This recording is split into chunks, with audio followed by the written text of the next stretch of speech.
Hello students, आप सभी का हमारे इस यूट्यूब चैनल में स्वागत है।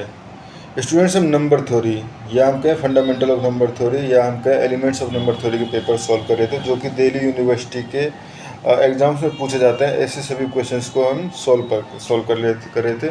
और ऐसे क्वेश्चन जो फेरमैट्स थ्योरम बेस्ड होते हैं उनका हम लेक्चर नंबर 17 बेसिकली, इससे पहले हम नंबर थ्योरी बहुत सारे टॉपिक्स कर चुके हैं, बट कुछ लेक्चर्स में हमने क्वेश्चंस बेस्ड ऑन फेरमैट्स थ्योरम ही पढ़े हैं।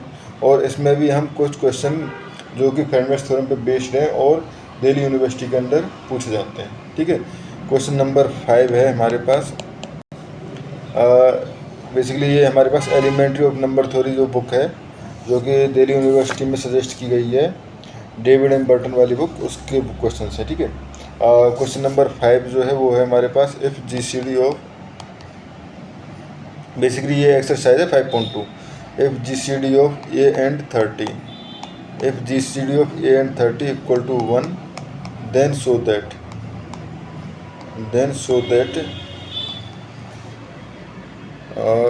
60 divides a to the power 4 plus 59।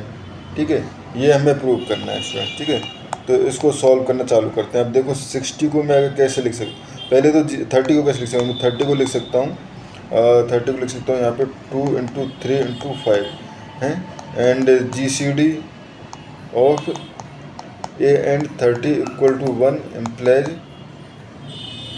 GCD of a and 2 equal to GCD of a and 3 equal to GCD of a and 5 equal to 1। ठीक है, एंड 60 को लिख सकता हूँ मैं, एंड 60 को लिख सकता हूँ मैं, ये हो जाएगा हमारे पास 2 स्क्वायर इंटू ये हो जाएगा हमारे पास 3 × 5, 2 स्क्वायर इंटू 3 × 5। ठीक है स्टूडेंट्स, ये लिखा जा सकता है।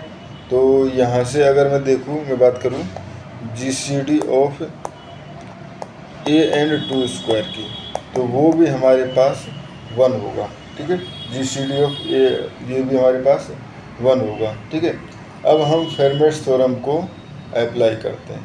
ठीक है, फेरमैट्स थ्योरम को अब हम अप्लाई करते हैं। ठीक है, तो ये हो गया हमारे पास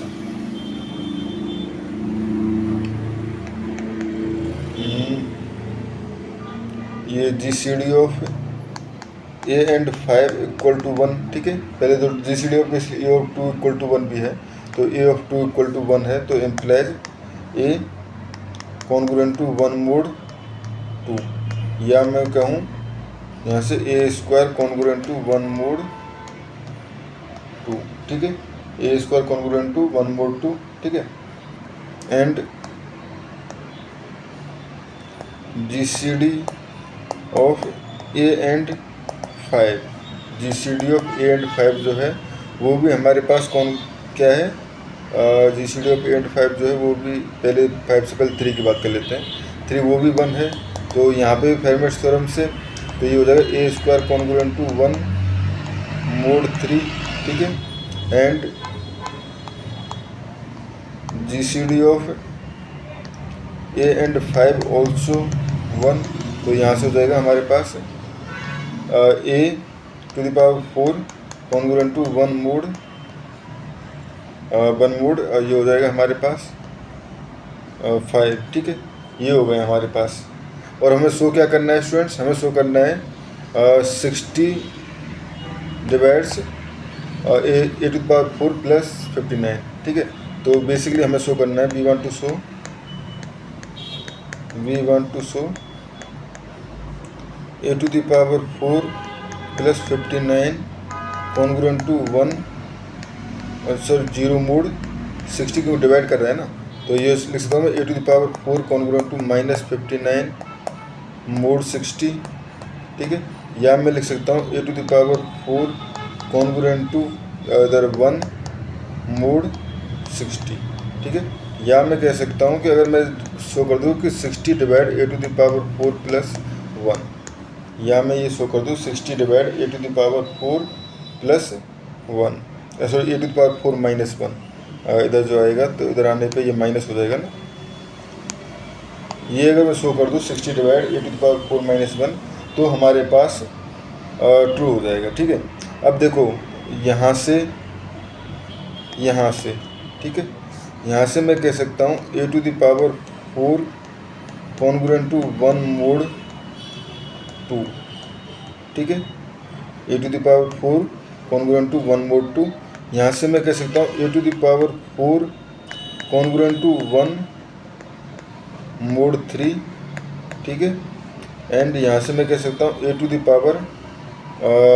हो जाएगा 5 कॉन्ग्रुएंट टू 1 mod 5।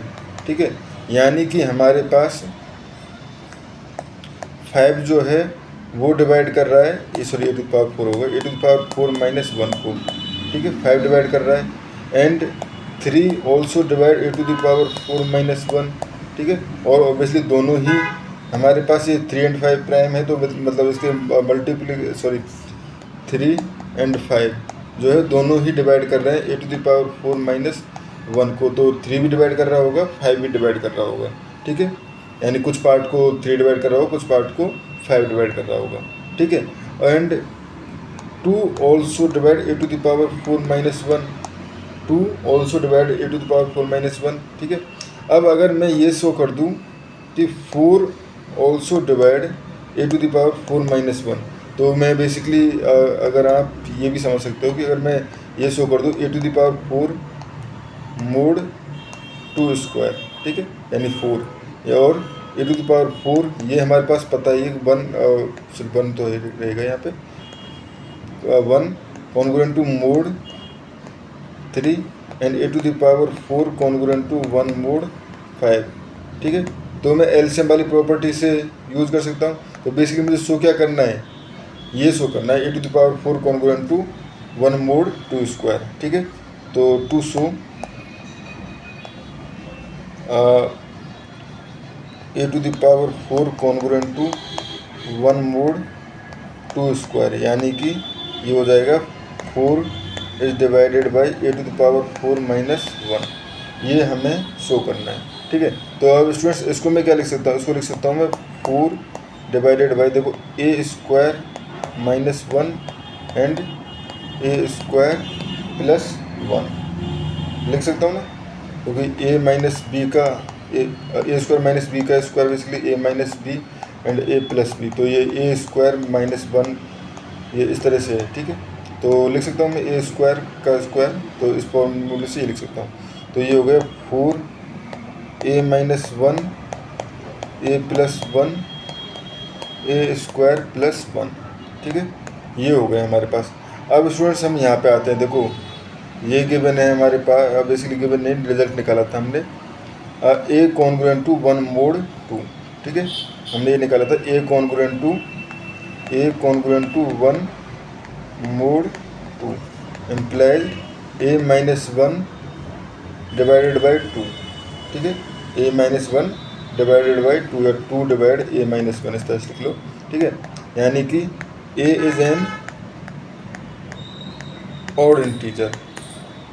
ठीक है, तो इफ़ a = 1, उस केस में ये टर्म जो है 0 हो जाएगी। ठीक है, देन 4 डिवाइड 0 ट्रू। ठीक है, if a greater than equal to 3, a is greater than equal to 3। अब देखो जैसे ये 3 ग्रेटर देन इक्वल टू 3 आ गया। ठीक है, नाउ अब यहाँ यही बात को बोलो, वैसे हम एक स्टेटमेंट यही बोल सकते हैं, now a - 1 and a + 1 both are even, also a² + 1 भी इवन है। ठीक है, तो बेसिकली हमने काम यहीं से चल जाएगा, a - 1 and a + 1 both are even implies 2 divide a - 1 and 2 divide a + 1। ठीक है, तो अगर मैं दोनों को मल्टीप्लाई कर दूँ तो बेसिकली हम कह सकता हूँ 4 डिवाइड a - 1 एंड a + 1, क्योंकि एक 2 का फैक्टर इसमें बन जाएगा, एक 2 का फैक्टर इसमें बन जाएगा, यानी 4 डिवाइड a + 1। ठीक है, तो ये हो गया, यानी कि हम यहाँ से कह सकते हैं 4 divide a to the power 4 minus 1, 4 divide a to the power 4 minus 1 implies a to the power 4 congruent to 1 mod 4। और हमारे पास रिजल्ट कौन कौन से हैं, a to the power 4 congruent to 1 mod 3 है and a to the power 4 congruent to 1 mod 5 है। तो बाय एलसीएम प्रॉपर्टी, ठीक है, एलसीएम की प्रॉपर्टी से यहाँ पे एलसीएम ले लेंगे तो ये हो जाएगा a to the power 4 congruent to, इनका एलसीएम जो है वो बेसिकली 60 रहेगा, तो 1 मोड 60। ठीक है स्टूडेंट्स, हेंस प्रूव। ठीक है, इस क्वेश्चन में हमें इतना ही प्रूफ करना था। ठीक है, अब नेक्स्ट क्वेश्चन नंबर 6A पे मूव करते हैं। 6A क्या कह रहा है हमारे पास, फाइंड यूनिट डिजिट,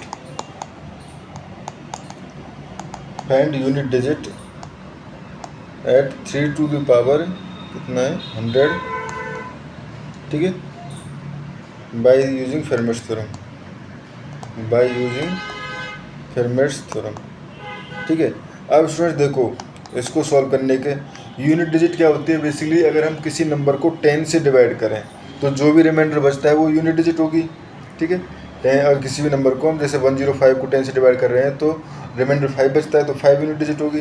तो बेसिकली 10 से डिवाइड करने पे क्या रिमाइंडर बचेगा। ठीक है, तो हमें चाहिए 3 to the power 100 congruent to b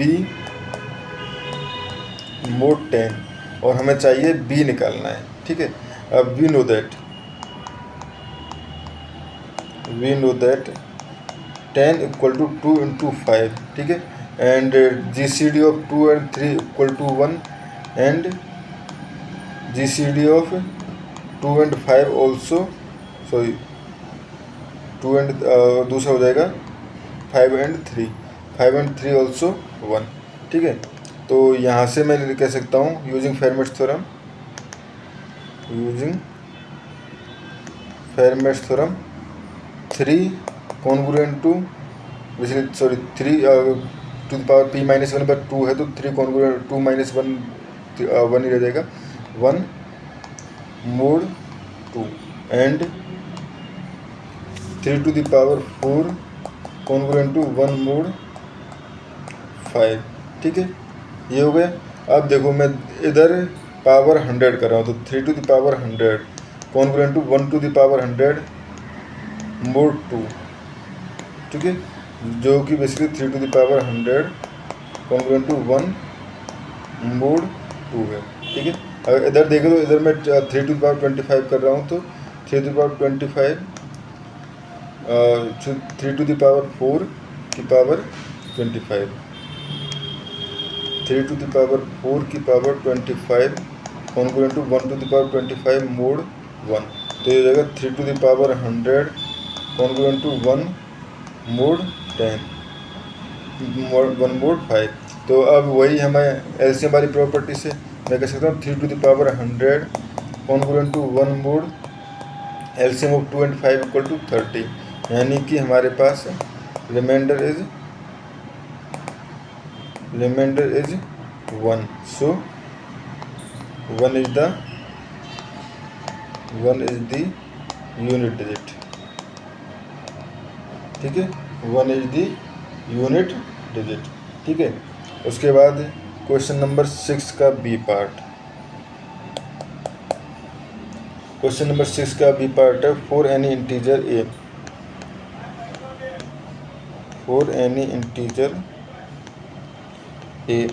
verify that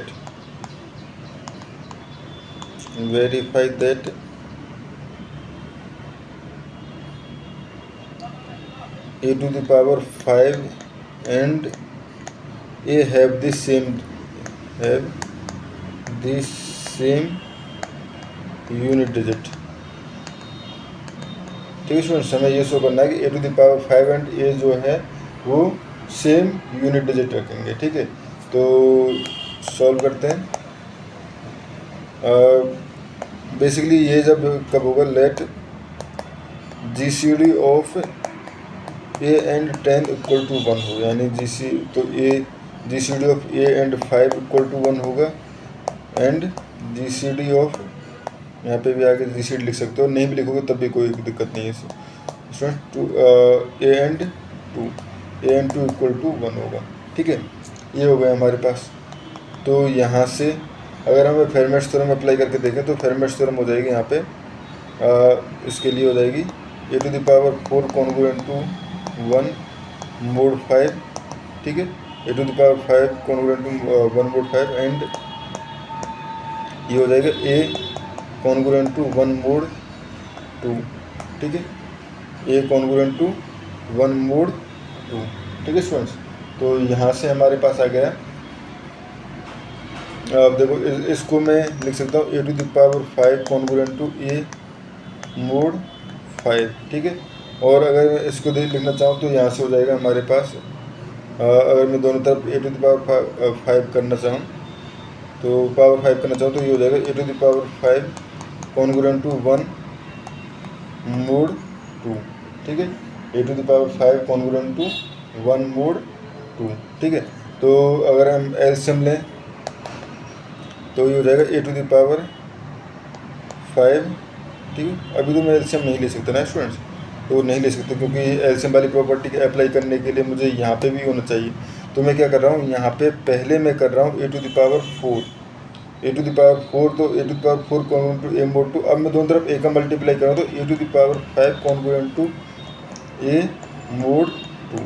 तो बाई प्रॉपर्टी ऑफ एलसीएम तो ये हो जाएगा हमारे पास a⁵ ठीक है, congruent to a mod 10, a⁵ congruent to a mod 10, ठीक है।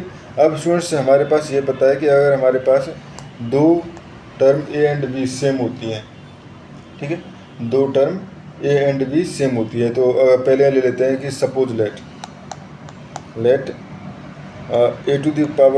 एंड, वैसे हमें ये स्टेटमेंट में पढ़ चुके हैं कि रिमाइंडर जो है सेम होता है, बट सपोज हम ये करें नहीं, ठीक है। Let a⁵ and a provide different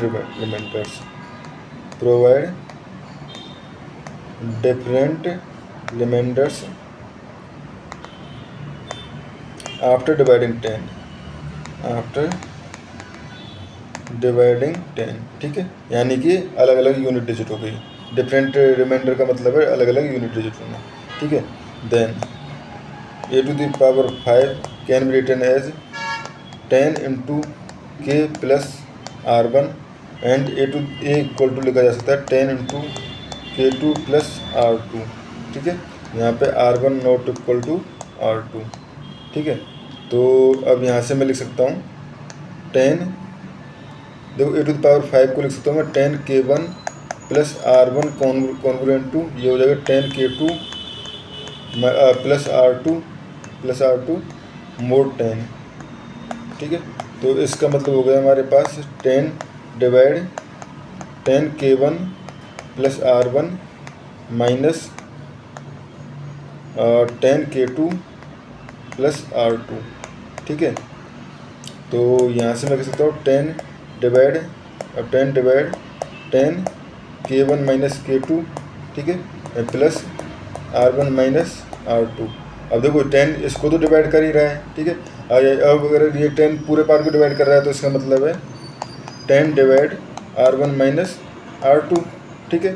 but 0 < r1 < 10 and 0 < r2 < 10, क्योंकि r जो है वो remainder, since r is remainder, ठीक है।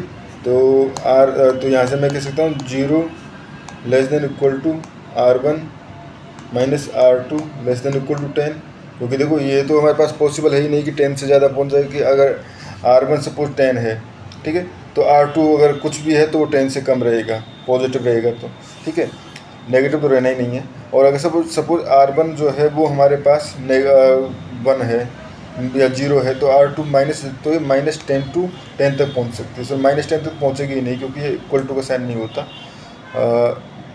इसमें r1 जो है वो not equal to 10, strictly less than होता है, ठीक है, strictly less than, and r2 strictly less than 10, ठीक है। तो ये 10 तक तो पहुंचेगा ही नहीं, ठीक है। 10 तक तो पहुँचेगा ही नहीं, 9 तक रहेगा, ठीक है। बट 10 ये क्या कह रहा है हमारे पास यहाँ पे कि 10 divide R1 minus R2 which is possible only R1 equal to R2, ठीक है, यानी R1 minus R2 equal to 0 तभी तो पॉसिबल है, ठीक है। तो hence remainder is same implies unit digit for a and a to the power 5 is same, ठीक है स्टूडेंट्स। इस क्वेश्चन में हमें इतना ही करना था। Thank you.